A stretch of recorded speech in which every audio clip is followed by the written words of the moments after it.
Ya, perkenalkan nama saya Muhammad Ridho. Saya barista. Saya mau nanyakan tips ya, soalnya kan saya ingin punya planning jadi content creator. Ya, tapi ini di luar ini boleh tapi boleh. Jadi kan saya ingin membuat kayak misalnya kan edukasi dan komedi kan.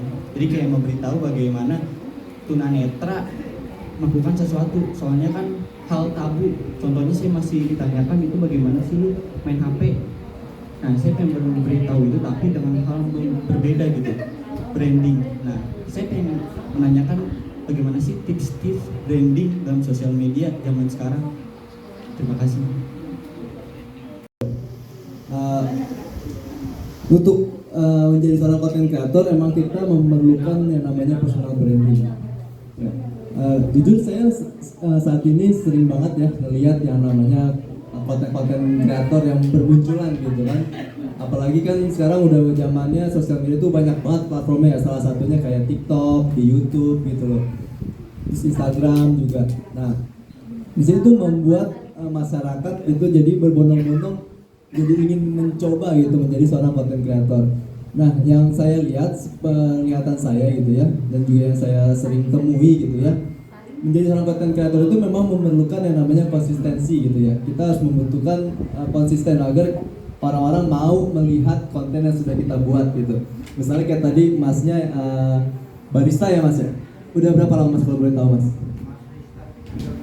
3 bulan. Nah, misalnya mas mau menunjukkan bakat mas atau kemampuan mas Ridho dalam membuat sebuah kopi. Namun mas Ridho tadi memiliki keterbatasan tapi tetap bisa menyajikan kopi yang nikmat gitu. Dan Mas Ridho juga selain membuat tapi juga membuat konten gitu ya untuk ditampilkan dan dilihat oleh masyarakat luas gitu. Nah, ini bisa juga menjadi peluang yang unik gitu, karena kan untuk menjadi bahan dasarnya seorang konten kreator itu kan membuat sebuah konten yang unik, informatif dan juga lucu gitu mungkin ya, bisa disajikan juga. Kalau dengan adanya tambahan bumbu komedi itu bisa lebih menarik minat masyarakat untuk melihat konten tersebut gitu. Makanya bisa menjadi sebuah trending atau FYP kalau di TikTok sebutannya gitu. Nah, di sini diperlukan juga mas mas mungkin pertama kali mungkin mencoba minta tolong atau nggak minta didampingin oleh temannya untuk coba dong tolong buatin gua konten dong, gue pengen tampil nih, gue pengen terlihat nih oleh masyarakat luas gitu. Gue pengen masyarakat tahu kalau gue meskipun memiliki keterbatasan, mohon maaf ya tapi masih bisa menyajikan kopi yang nikmat gitu dengan skill gue yang sudah gue pelajari saat ini gitu. Itu sih mas tips and triknya supaya konten yang kita sajikan memiliki informasi dan juga memiliki sebuah keunikan gitu buat teman-teman masyarakat luas tahu agar konten kita trending dan juga dilihat oleh banyak masyarakat. Itu sih. Terima kasih. Tadi bagaimana untuk membuat personal branding ya Mas Ridho ya. Kaitannya ini adalah konten yang dibuat melalui aplikasi atau media sosial. Nah, perlu saya tambahkan dan sampaikan ke Bapak Ibu, di Unpad ada menerima mahasiswa disabilitas. Kurang lebih mahasiswa disabilitas sekarang 50 orang. Yang sudah lulus kaitannya dengan teknologi informasi atau program TI itu 3 orang. Yang bahkan salah satunya sudah dipesan dan sudah bekerja di Unpad di perpustakaan. Jadi Bapak Ibu teman-teman mahasiswa juga kalau perpustakaan ketemu namanya ada yang nama mahasiswa alumni sekarang namanya Mas Deden, itu alumni Unpad program TI. Jadi sudah 4 orang, salah satunya itu di perpustakaan, yang 2 kemarin kan memang dari awal sudah dipesan dari IBM. Dan bagi mahasiswa disabilitas khususnya yang tunanetra ini, peralatan semuanya perlengkapan disediakan dipinjami dari Unpad yang kolaborasi dengan IBM. Kemudian beasiswa diberikan untuk SPP sepenuhnya, biasanya diberikan dari saat masuk sampai dengan keluar untuk mahasiswa disabilitas. Ya, jadi kurang lebih sekarang 50 mahasiswa yang ada untuk disabilitas.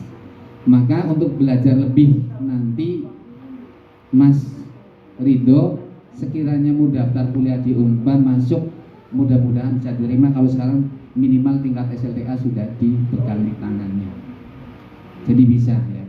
Maka tadi yang langsung pada poinnya, apa yang mau disampaikan sama Mas Ridho harus punya ciri khas supaya dilihat banyak orang. Dari program pemasaran adalah STP-nya, posisinya di mana yang menjadi kelebihan, sehingga nanti orang nanti akan tertarik melihat apa yang disampaikan sama Mas Ridho. Jadi Bapak Ibu, bukan hanya Mas Ridho aja, bagi mahasiswa sini teman-teman yang penyandang disabilitas ingin kuliah di Unpad, sudah minimal tingkat SLTA, di semua prodi menerima program disabilitas. Jadi ada mahasiswa di sana bukan hanya yang umum atau normal saja, tapi disabilitas juga sekarang kurang lebih 50 orang. Terima kasih, sekian, mudah-mudahan bermanfaat. Assalamualaikum warahmatullahi wabarakatuh. Waalaikumsalam warahmatullahi wabarakatuh.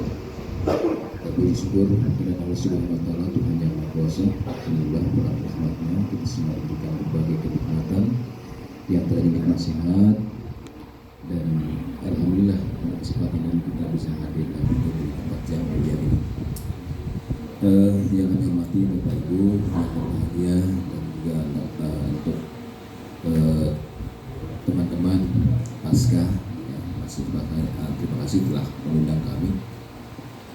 Tadi disampaikan Pak Dr. Kasmat ya terkait dengan disabilitas. Alhamdulillah kemudian kami juga diamanahkan dari Kemendikbudristek terkait dengan beasiswa afirmasi pendidikan tinggi.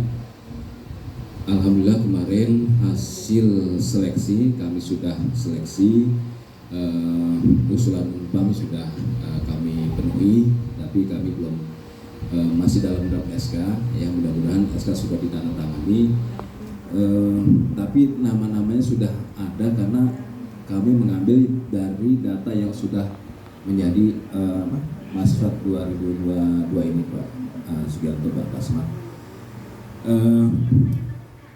Memang di kami itu ada beasiswa kayak kartu Indonesia Pintar Kuliah dan beasiswa afirmasi pendidikan tinggi. Jadi kalau tidak masuk di dalam afirmasi pendidikan tinggi, nanti masuk juga di dalam kartu Indonesia Pintar Kuliah. Nah cuma memang berbeda keunggulan daripada itu ya.